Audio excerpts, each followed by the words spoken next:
Na kusabahi mpenzi mtazamaji wa AGR News. Natumai ubuheri wa afya. Ni wakati wa kuleta habari kwa kina. Na haya ni baadhi ya yale tumekuandalia leo. Wanabodaboda wachagua viongozi wao huko Taita Taveta. Wakenya wafaa kusoma ripoti ya BBI na kujiamulia wenyewe. Viongozi wa Laikipia wasisitiza. Mfungwa apigwa risasi huko Bungoma. Hujambo na karibu. Langu ni Tabitha Musiemi. Uendeshaji wa bodaboda ni kazi mojawapo ambao vijana wanategemea ili kujinufaisha, hasa msimu huu wa corona. Wahudumu wa bodaboda wadi zote za ndani za Voi, kaunti ya Taita Taveta waliungamana na kuchagua viongozi wao wa kuwakilisha. Peter Mboji alichaguliwa kama mwenyekiti, naye Japheth Wambua alichaguliwa kama mweka hazina.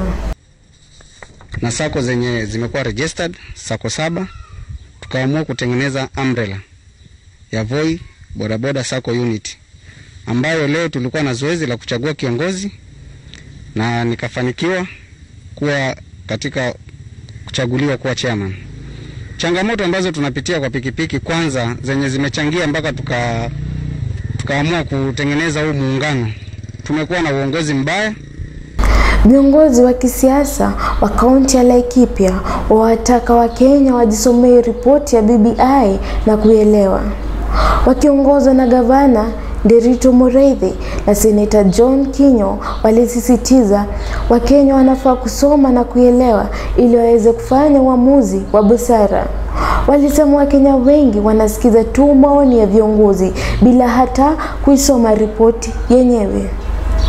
Importance of an election kama ile tulikuwa naye 2017 na ile tutakuwa naye 2022.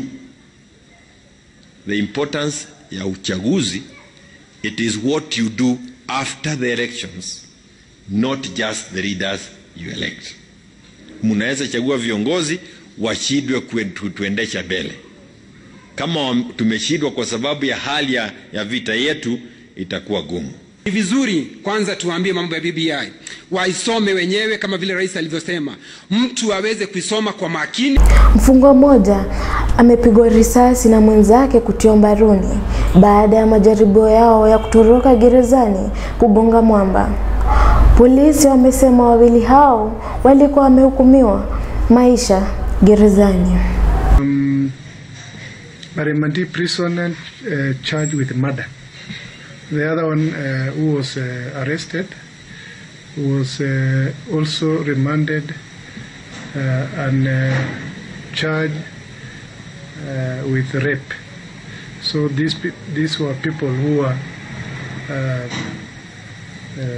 having serious offenses in court.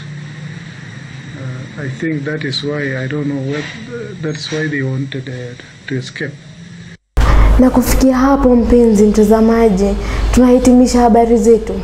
Hadi hapo kesho, inshallah. Langu ni Tabitha Musiemi.